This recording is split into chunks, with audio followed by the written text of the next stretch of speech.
Dumating na yung in-order natin na hang-on-back filter.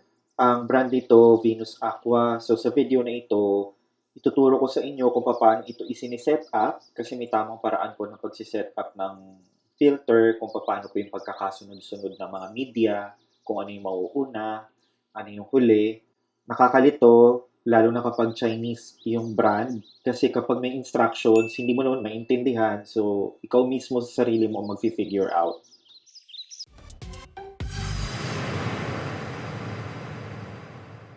So kung susundin natin yung image, gagayahin natin yung image na nandun sa box, ganito yung magiging itsura niya.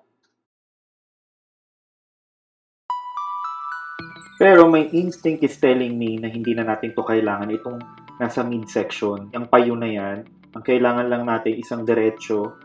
So itago na muna natin siya. Ikabit na muna natin yung motor. Nung nabili ko to, nakakabit na talaga siya. Tinanggal ko lang siya kasi nilinis ko yung mga parts eh. Kasi medyo malangis-langis siya, so kailangan hugasan nyo muna siya ng mabuti.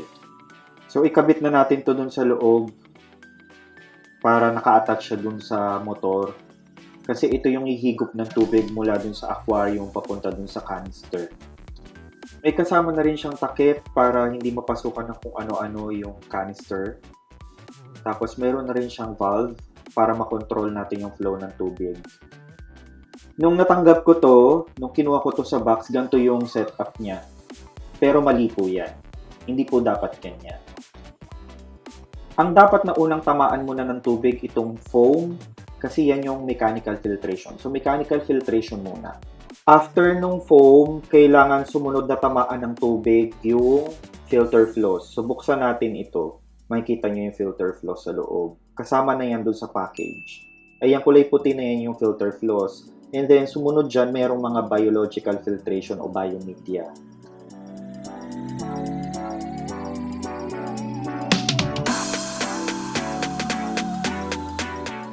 Itong porous rings na to, ilagay natin dito. Bali, ito hindi to kasama sa package ha. Ito yung mga porous rings na nandoon sa aquarium ko na nag-establish na o may nitrogen cycle na. So, may mga beneficial bacteria na yan. Lagyan muna natin ng tubig. Dapat yung tubig na to galing mismo dun sa aquarium. Or, kung galing man sa gripo, dapat dechlorinated siya.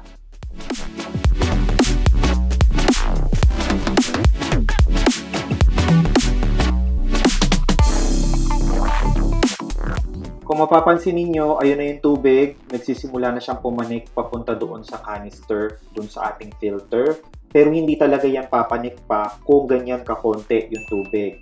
O yan yung level ng water natin. Kailangan natin dagdagan yan.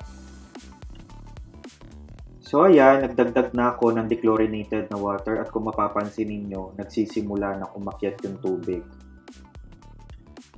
Please take note lang na it will take 2 to 3 minutes bago higupin niyang hang-on-back filter yung tubig mula dun sa aquarium papunta sa canister, and then pabalik ulit sa aquarium.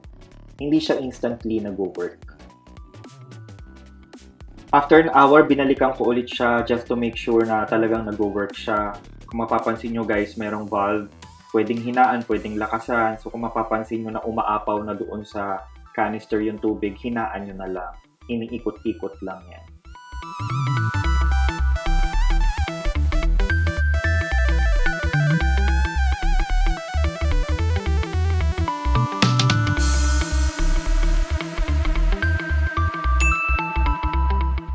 So that's it for today's video guys.